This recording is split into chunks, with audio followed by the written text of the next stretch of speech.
Bro Stuff! Ang weird talaga pag nagsisimula tayo. Hindi ko alam lagi. This is a Deadpool movie review namin sa Bro Stuff.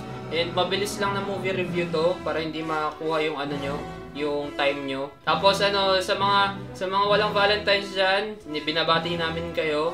Ang services po namin, except kay Emilio, ay libre. So, ibig sabihin ako yun.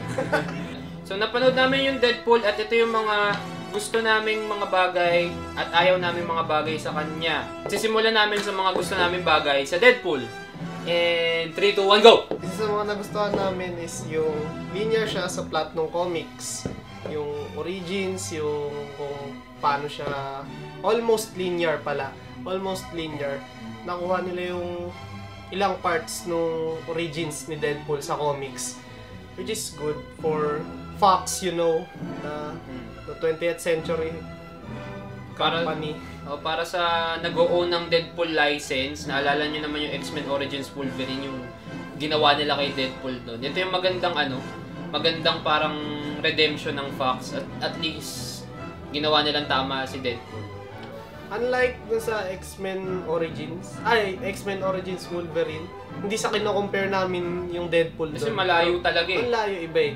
Mas magugustuhan nyo to in terms of character kasi, yun nga, full Deadpool siya without the mind bubbles.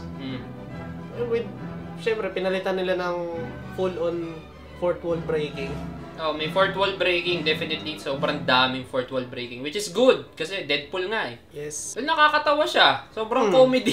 Sobrang comedy sa intro scene pa lang until sa ending, until sa post-credit scene. Comedy siya all throughout. Pero that doesn't mean na yung ibang essence si Deadpool katulad ng violence, wala doon, nandun, sobrang dami, kaya nga rated R. Kaya kung sino man po ang manunood na magulang dyan o adult dyan, wag po kayo magsasama ng bata. Kasi antangan nyo na lang pag nagsama kayo ng bata kasi sobrang daming violence and sexual content and mature theme na nakita dun sa movie. So wag kayong magsasama ng bata. Please be responsible. Well, hindi lang naman para sa inyo yun. Para rin dun sa franchise kasi, you know, baka maraming mag-bash, ganun. Pero, you were warned.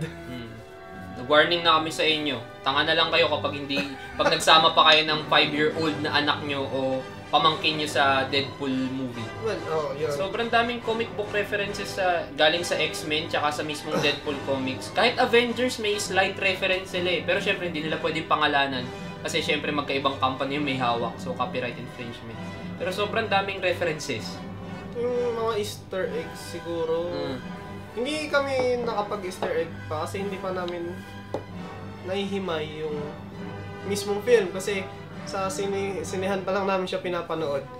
Ayun. Pero once na lumabas sa torrent, yeah. Dapat ba natin i-blur yung torrent part? Kasi pirata. Well, good storytelling. Magaling yung pagkakatol ng story ni Deadpool. Kasi yung origins, di ba? Sinabi din yung origins ni Deadpool. Tapos, well-balanced yung characters na pakita yung na-showcase sila lahat ng maayos. Well, siguro yun lang. Kasi yun lang naman yung essence ng Deadpool eh. Yung comedy, fourth wall breaking, violence. Yun yung strong part ng movie na napakita nila lahat yun in glorious detail na lahat ng ini-expect mo sa Deadpool na movie makikita mo talaga dun. As in, na walang part siguro na hindi ako natatawa sa mga pinagagagawa niya. Kasi nakakatawa talaga eh. Yeah. Kakaiba siya in terms of hindi kasi yung mga Marvel movies nowadays may humor talaga eh compared sa DC. Pero itong Deadpool, ito siguro yung pinaka nakakatawang Marvel movie na napanood ko. Well, basically, yun nga, you know Deadpool. Undeniably funny. Siguro ang dami lang, para sa akin ang dami lang romance. Kasi, lalong-lalo na dun sa counterpart niya na si Vanessa Carlyle. Yun yung isa sa mga hindi nasunod sa plot ng comics. Although, discretion naman yun ng director kasi nga, well, kung anong tingin niya mas maganda, ginawa niya. Pero yun lang, masyado lang sigurong nag-wrap, umikot yung kwento dun sa Deadpool saving the damsel. Not the usual Deadpool. Siguro yun nga yung flow ng movie na kapag tinanggal mo yung fourth wall breaking, tinanggal mo yung humor, tinanggal mo Deadpool being Deadpool at violence, yung plot niya sobrang basic lang na cheesy. Na hero saves the girl and hero gets laid after niyang i-save yung girl. Sobrang basic ng plotline niya. Pero I guess ayos lang din kasi it's Deadpool eh. Compensated siya. Compensated naman. Well, hindi ko masyadong trip yung villain. Si Ajax. Ajax. Pero yun nga, kung Deadpool Origins naman kasi. Deadpool Origins naman. So yeah. Okay lang. Magkakaroon naman siguro ng mas Maybe interesting villain sa future installments. Kasi yun nga, origin story siya. Pero kasi yun nga, yung villain sa Deadpool, medyo weak. Tapos mas marami pang yatang napatay si Deadpool kaysa kay Ajax. So hindi siya talaga villainous. Hindi, villainous si Ajax, pero yun nga, yung mga deeds niya, parang hindi it pale in comparison kaysa sa mga pinagagawa ni Deadpool na violence. So mas labas, parang mas villain pa si Deadpool. Ayun pala, yung character ng villain, parang inintroduce siya parang weak ass. Kasi tumatakbo siya kay Deadpool. Parang hindi ko alam kung takot siya kay Deadpool nung simula. Pero yun nga, yun siguro yung isa sa mga character na hindi na-presentang maayos, si Ajax. Si Ajax, oo. Tsaka si Angel Dust. Si Angel Dust. Ang onti ng lines, siguro yun yung portrayal ng role, pero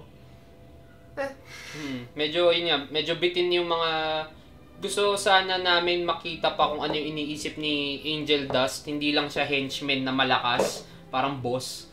Pero yun nga, medyo konti lang yung ano niya, mga lines niya. Kasi natin, we give Deadpool 10 chimichangas out of 10. Kasi fan nga kami ng Deadpool. Admittedly, bias nga kami sa review namin. Pero still, maniwala kayo sa amin. Pag pinanood yung Deadpool, hindi nyo pagsisisihan. Kasi sobrang laugh track niya. Maniwala rin kayo sa Rotten Tomatoes, no? 87%. Kung ayaw nyong pakinggan yung opinion namin, check nyo na lang sa internet. Check nyo rin sila. Sa mga websites, yung reviews. Maganda. Kami naman nagkakawang gawa lang, mga kapwa Pilipino. Kakawang gawa lang po kami. Tsaka wala kaming magawa. Wala rin kami magawa. Kaya tumutulong na lang kami sa mga taong nalilito kung papanoorin pa nila yung Deadpool o hindi. Ito yung pagtulong na, paraan ng pagtulong namin. So yeah, Deadpool movie review. Panoorin nyo. It's a great movie. So much fun. Redundancy intended. See you guys soon. Peace.